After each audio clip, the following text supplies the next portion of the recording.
Born-Haber cycle. Before discussing Born-Haber cycle, let us discuss what is lattice enthalpy. Lattice enthalpy.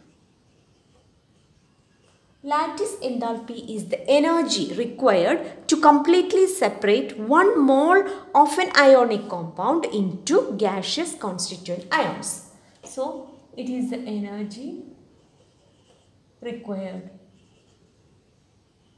to completely separate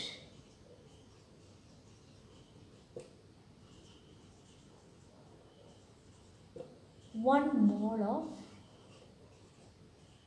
the ionic compound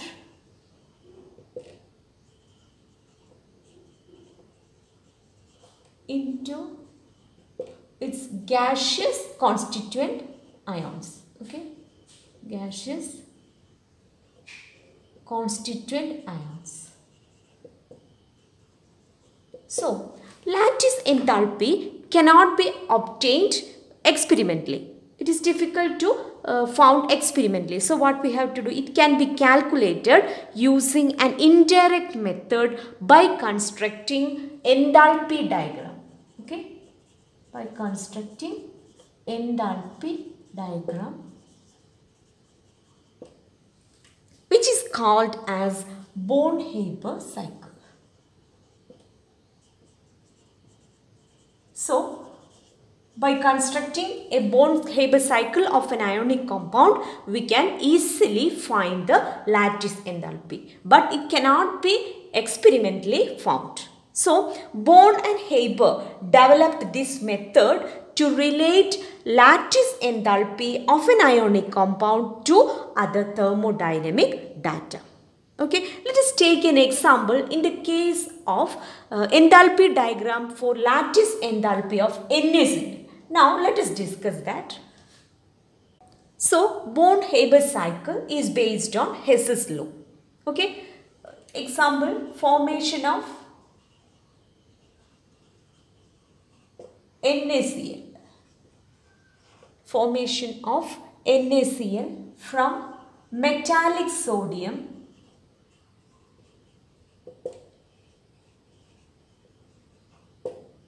and chlorine gas.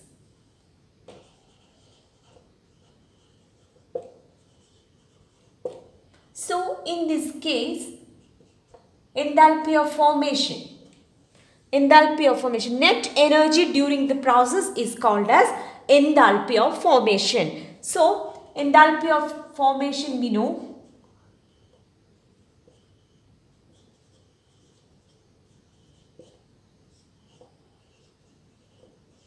So, this is the process, and enthalpy of formation for NaCl is minus 411.2 kilojoule molecules. This is enthalpy of formation. So, enthalpy of formation will be equal to the sum of all these steps involved in the Born-Haber cycle. Now, let us see one by one different steps involved in this Born-Haber cycle. First step. So, this is NaCl solid. NaCl solid. So, Na sodium metal and Cl2 gas gets converted into NaCl. Okay. So, this delta H of formation, that is enthalpy of formation, is minus 411.2 kilojoule molecular. So, first step, the sodium metal gets converted into sodium gas. Okay. So, sublimation is taking place. And this conversion of first step, conversion of sodium metal to sodium gas. This enthalpy is called as delta H of sublimation. Okay, this is equal to 108.4 kilojoule molecules. Okay, this is the first step. Now, second step is, this sodium gas gets converted into ion. So, ionization is taking place, and during this process, enthalpy of ionization is given. This is equal to plus 495.6 kilojoule molecules. So, here sodium gas gets converted into sodium ion. Okay. Next step. Now third step. So sodium ion is obtained.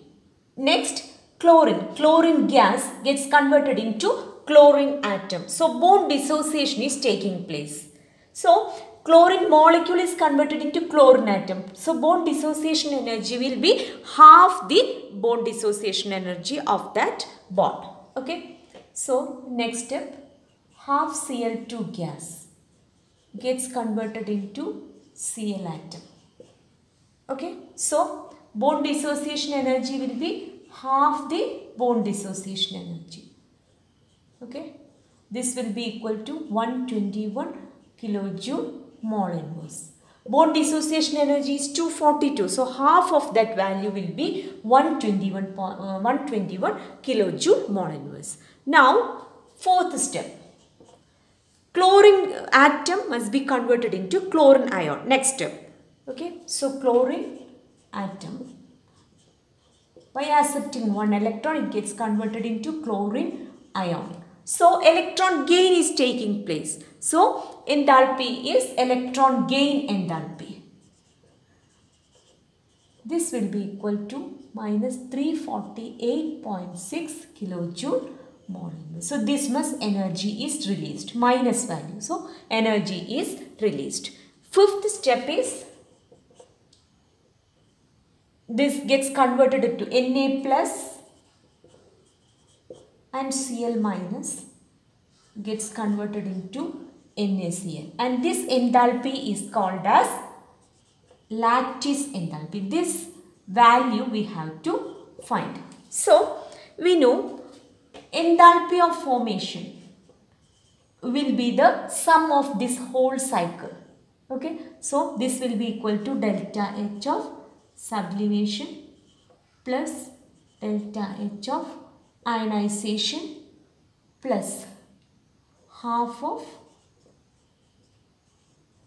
bone dissociation energy plus electron gain enthalpy. So these values are known, and plus lattice enthalpy. So by using these values we can find the lattice enthalpy. Okay. So delta H of formation will be equal to delta H of sublimation plus delta H of ionization plus half bone dissociation energy, okay, plus electron gain enthalpy plus lattice enthalpy. So minus 411.2, this is equal to 108.4 plus 495.6 plus 121 minus energy is released 348.6 plus lattice enthalpy. Okay. So lattice enthalpy will be equal to, from calculation, the value obtained is 788 kilojoule mole inverse. This is the lattice enthalpy. So using Hess's law, we can easily calculate, and enthalpy diagram of lattice, for lattice enthalpy of different ionic compounds, using Hess's law, we can easily calculate the lattice enthalpy of that ionic compound. Okay. Next, how can you find the enthalpy of solution? Enthalpy of solution.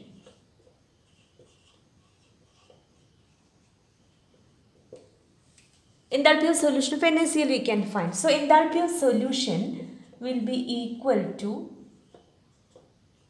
lattice enthalpy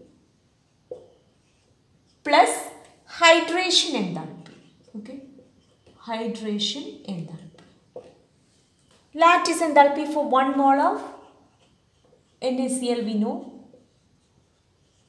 Lattice enthalpy is equal to 788 kilojoule mole inverse. Okay.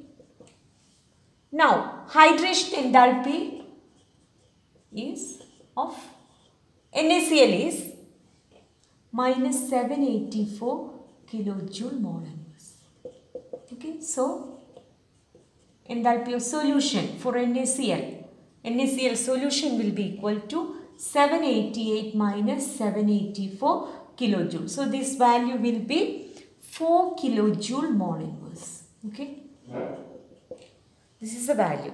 That is, during dissolution, only very little heat exchange is taking place. That is, only 4 kilojoule mole inverse. That is, during this dissolution, very little heat exchange is taking place.